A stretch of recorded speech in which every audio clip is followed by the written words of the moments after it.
Merci beaucoup, monsieur le conseiller territorial, monsieur le président de la Chambre des métiers et de l'artisanat, madame la rectrice, monsieur le président de la Fédération nationale des travaux publics, monsieur le président de la Fédération régionale, mesdames et messieurs en vos grades et qualités.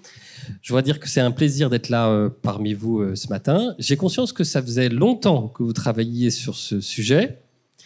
C'est une très grosse manifestation dans laquelle il faut d'ailleurs saluer tous les organisateurs. Philippe Pied qui notamment ne compte pas ses heures depuis de longues journées. Et c'est un pari. Lancer comme ça un nouveau grand rassemblement de ce type, et il n'y en a pas beaucoup en Martinique, hein, des salons de cette ampleur. En plus de ça, le faire en plein air, c'était un petit peu risqué. Mais quand je vois la longue file d'attente qu'il y a à l'entrée, qui nous oblige tous d'ailleurs à marcher pour rejoindre la porte, mais c'est le signe en fait que vous avez déjà remporté un vrai succès. Et surtout aussi quand on voit tous ces jeunes qui sont là. Merci Madame la rectrice d'avoir donné votre appui pour permettre à tous ces jeunes de participer dès le premier jour, avant que demain, le grand public, notamment, puisse se substituer. Alors, quand on parle du bâtiment des travaux publics, évidemment, c'est un secteur essentiel. C'est 6 à 7% des entreprises ici de la Martinique. C'est pas rien. C'est un secteur qui a évidemment l'attention de tous, parce que c'est un secteur qui fait partie des bases, en quelque sorte, de l'économie de l'île. Un petit peu comme on dit, il y a une électricité de base, celle où on peut compter tout le temps dessus. Et ben, il y a un secteur comme ça de base qui est l'un des moteurs essentiels du territoire, et c'est le secteur du BTP.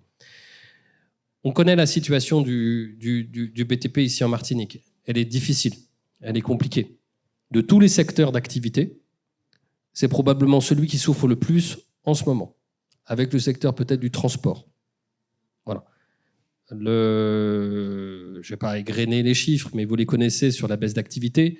Vous connaissez aussi le nombre d'entreprises du BTP qui, tout simplement, terminent au tribunal de commerce.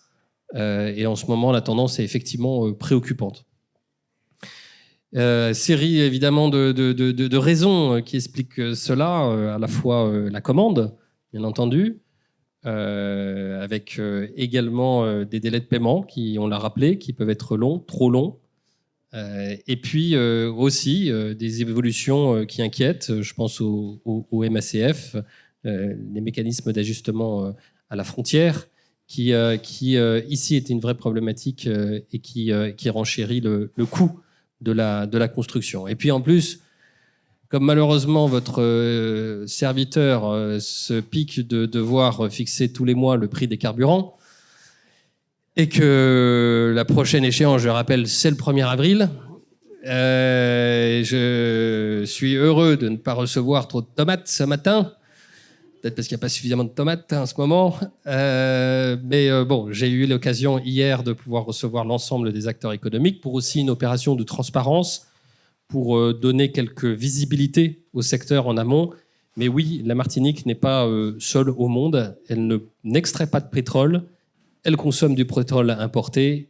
Et malheureusement, ce pétrole a fortement augmenté. Et je le sais que ça va être un moment difficile, que j'espère le plus court possible.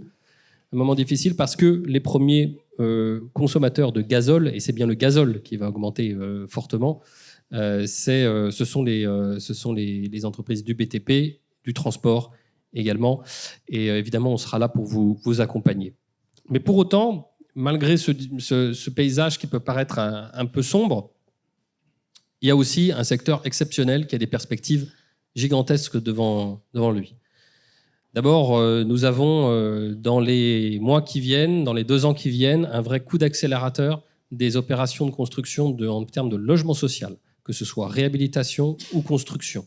On a eu l'occasion d'en discuter ensemble, je vous ai réunis, vous étiez près de 200 à venir, pour aussi faire changer le regard du secteur du BTP sur le logement social, qui a une petite tendance à être considéré comme un secteur difficile, pas toujours aimable, pas toujours... Et on a une petite tendance à aller vers le secteur privé parce que c'est plus simple, avec de la commande privée. Non, le secteur du bailleur social change. Ils ont aujourd'hui des carnements de commandes élevés qui sont liés aussi à des dispositions fiscales qui entrent en mesure, en fonction. Et aujourd'hui, on a près de 52 projets qui sont prêts à lancer, qui ont d'ailleurs pour certains débuté. C'est près de 300 millions d'euros de travaux qui vont avoir lieu sur au moins les 2 années qui viennent. Et l'inquiétude qu'on va avoir le secteur des bailleurs sociaux, c'est de pouvoir répondre à cette pique de commandes actuelle. Nous avons eu de belles élections municipales. Chacun fera les commentaires qui vont bien. Mais en tout cas, les élus sont en place, vont être en place pour les derniers, ceux du second tour, avec des enjeux très forts, notamment en matière de plan séisme Antilles.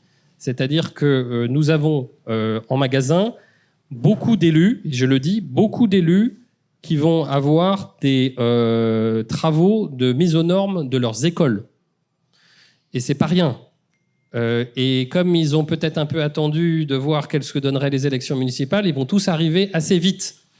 Donc ça aussi, c'est des belles perspectives pour le secteur du bâtiment et des travaux publics. Et puis, il faut que nous progressions aussi sur nos réseaux, l'eau, l'assainissement.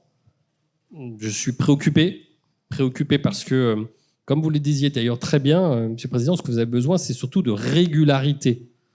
Or, normalement, l'eau et l'assainissement, il n'y a rien de plus régulier. On change tous les ans des tuyaux. Voilà. Je n'ai pas que des tuyaux, je caricature, mais pour autant, là, nous avons un problème de régularité. Et pourquoi ? Parce que nous avons des acteurs du secteur de l'eau et de l'assainissement qui ont besoin aussi un peu de restructuration, qui ont besoin aussi un peu de courage pour pouvoir offrir ce plan de charge. Donc on sera évidemment face à ces belles perspectives à vos côtés, également sur la question des délais de paiement. Voilà, on a eu l'occasion longuement d'échanger, donc y compris en utilisant toutes les mesures possibles pour que les délais de paiement soient payés. Et j'aurai l'occasion d'ailleurs de réunir l'ensemble des maires dès le début du mois de mai pour leur faire un topo, en particulier sur la question de la bonne tenue de leurs finances publiques et donc des délais de paiement. Et j'ose espérer qu'on peut changer la donne en la matière. Mais si on regarde plutôt et qu'on essaie d'avoir un regard de long terme sur le secteur du bâtiment public, au-delà de ces commandes, le vrai sujet du BTP, à la limite, ce n'est pas tout ce je viens d'évoquer. Le vrai sujet du BTP, c'est que la pyramide des âges du secteur du BTP est de plus en plus âgée. Que nos jeunes ont du mal à intégrer ce secteur, parfois pour des raisons d'image, parfois parce que le travail est difficile, il est rémunérateur aussi, il faut le dire. D'ailleurs, vous l'avez souligné, Monsieur le Président, et le dialogue social y est sain, y est constructif. Donc on peut faire de belles carrières dans le secteur du BTP. Et c'est souvent aussi parmi les jeunes que nous recrutons aujourd'hui que nous aurons les entrepreneurs de demain. Et c'est cette aussi pyramide des âges des entrepreneurs qui m'inquiète. Et pour lequel nous avons besoin de montrer que le secteur du BTP est un secteur d'avenir, un secteur qui se modernise, un secteur dans lequel la pénibilité, elle, s'améliore, enfin se réduit aussi, parce qu'on a de nouveaux outils. Et je crois que c'est tout le sens aussi du Salon des bâtisseurs, c'est de pouvoir montrer cela à tous. Et je souhaite donc évidemment un beau salon avec un maximum de monde.